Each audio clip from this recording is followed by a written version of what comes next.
Hi, this is Scott Garibay, and today we're going to talk about a very important Dungeons & Dragons 5th edition issue that is continuing to come up a lot on the internet and is being talked about very broadly. And we just had Matt Colville address it, right? And there were reactions to Matt Colville's issue, Matt Colville's framing of the issue. And the issue is you're using the wrong game, right? So this is an absolute constant refrain. It's a bitter, virtual daggers out fight between people on both sides of the issue. So what is the issue exactly itself? So here we go. I'll frame it. And sometimes it comes in 100 different flavors, but this will represent half of them, I think, right? So you're a Dungeons & Dragons 5th edition dungeon master, and you run a traditional Dungeons & Dragons game, and you go into the dungeons and you slay the monsters, and then you sell the coin, right? But then you start up a new campaign, and the reason why you started up a new campaign is you have recently, as a dungeon master, you and your play and two of your players are now in the local play, right? In IRL, right? You're in the local play, right? And so, but you're just actors and actors. I don't think that's even a gendered term anymore. You're all actors in the local play in IRL, and you're like, what if our player characters ran a Dungeons and Dragons theater in Neverwinter, right? We own the theater, and we deal with all of the people buying tickets, and we put on shows, and we deal with patrons, and we have to hire good talent, and we deal with all the problems of running a theater, and that's going to be the fun of our game, and we're going to run it with Dungeons & Dragons 5th edition. Oh boy, oh boy, oh boy. And everybody's excited. And then that dungeon master and the dungeon players all, 2 weeks later go, oh, there's a lot of problems with this, right? And the reason why is Dungeons & Dragons doesn't give us what we need to run this game. And then the internet immediately comes and saying, you're using the wrong system. You should be using Powered by the Apocalypse. You should be using Fate. You should be using this other thing that just kickstarted. It's not available for 6 months, but it's a solution, right? It's horrible. You're like, oh boy, that's ugly, right? Ugh, right? So this is a constant refrain. You're using the wrong game. Now, what a lot of people say, now this has really gotten interesting because Matt Colville did something very interesting. He said, you know what? To tell people that they're using the wrong game is smug.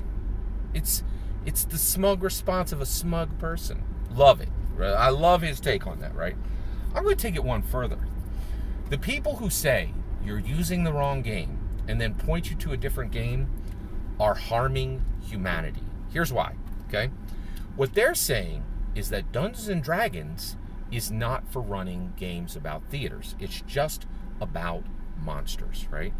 But when they say that, their shocking ignorance of Dungeons & Dragons 5th edition shines through. Dungeons & Dragons 5th edition is only 1/3 combat, right? And then there's exploration and there's interaction. So if the game is about exploration and interaction, it should be more than good enough to allow them to run the theater game.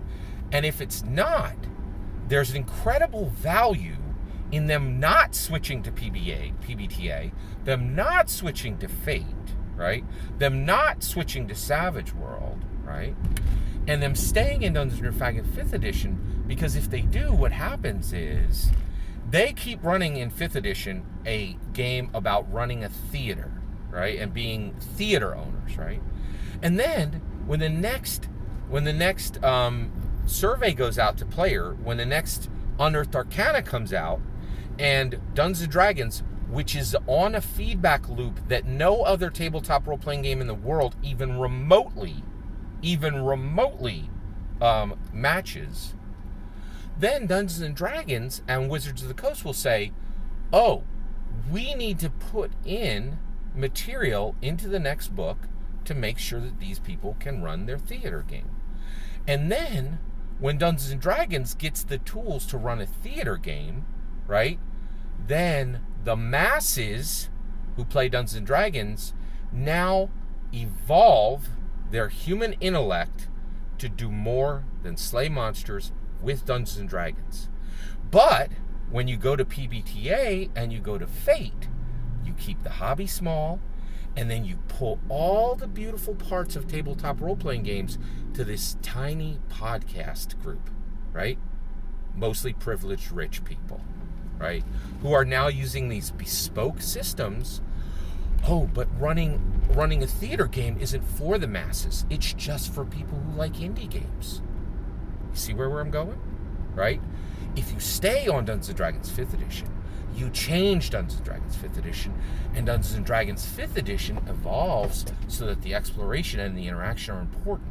And then when the masses come to Dungeons & Dragons, because they do come to Dungeons & Dragons, and they don't come to PBTA, and they don't come to Fate, humanity itself is improved as we begin to put the same simulationism into exploration and interaction at the masses of people level, not at the already there incredibly educated, rich, privileged people who play indie TTRPGs, who are playing with their smartest friends, their richest friends, and people who can afford all these games beyond D&D.